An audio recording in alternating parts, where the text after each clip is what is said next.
Deputy Speaker, the planning and development of critical infrastructure is one of the core responsibilities of government. This infrastructure enables our cities and regions to thrive, and it underpins Australia's way of life. Under the National Partnership Agreement, the federal government has committed $120 billion towards infrastructure projects over the next 10 years through the Infrastructure Investment Pipeline. Infrastructure is a sizable portfolio. It's the 7th biggest expenditure item, only after things like health, defence and social security. Given its size and importance, Australians reasonably expect that infrastructure funding is allocated diligently and methodically to manage the trade-offs and maximise benefits to the country. But they would be wrong in assuming so. Last year, 2 separate and independent reports have handed down scathing indictments of the federal government's handling of the National Infrastructure Investment Pipeline. In August last year, the Independent Strategic Review found that, and I quote, "There are projects in the infrastructure investment pipeline that do not demonstrate merit, lack any national strategic rationale and do not meet the Australian government's national investment priorities."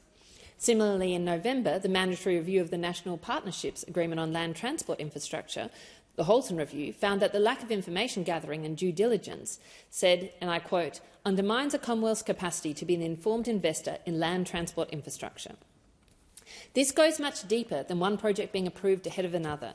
The suboptimal allocation of infrastructure funding is contributing to capacity constraints in an already stretched construction sector. This is forcing projects to come in well over budget and compete against other national priorities, most importantly housing.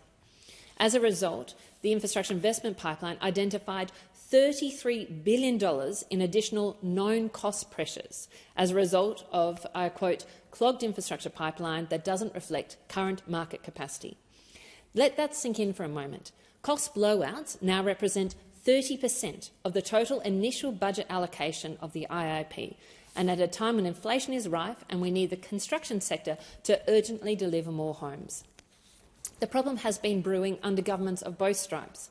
Just last week, the COVID review indicated that the Coalition's excessive fiscal and monetary policy stimulus provided throughout 2021 and 2022, especially in the construction sector, had contributed to inflationary pressures coming out of the pandemic. It's therefore commendable that the government initiated the review of the IIP.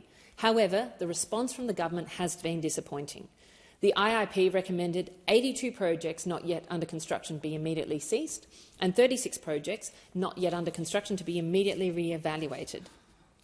But the government's response was limited to a list of 50 projects where funding has been withdrawn. But we have no way of telling whether the government's projects, their 50, overlay with the 80 projects that have asked to be ceased or to be re-evaluated, because the government still has not released the IIP in full, instead only releasing the executive summary. The response included no strategies for how the government would seek to address cross-pressures now or into the future. And the government still has not responded to the Halton Review, despite the report's release almost a year ago. This tells me that the government's commitment to improving the process is superficial at best. Both major parties have earlier this term resisted calls that I have made and others have made for better spending integrity and accountability in government infrastructure spending. Flashy announcements and lack of transparency have been and continue to be key election strategies, it seems, for the incumbent, with the government even rejecting amendments based mainly on Albanese's own amendments that he put forward when he was the shadow infrastructure minister.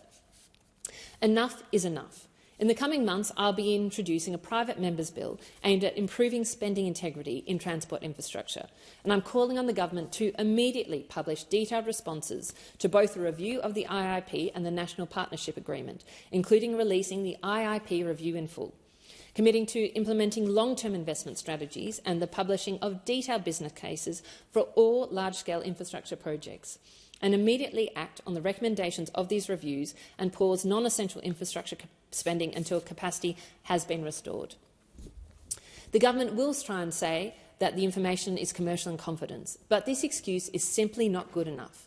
The sector needs greater transparency, greater accountability, and it needs it now.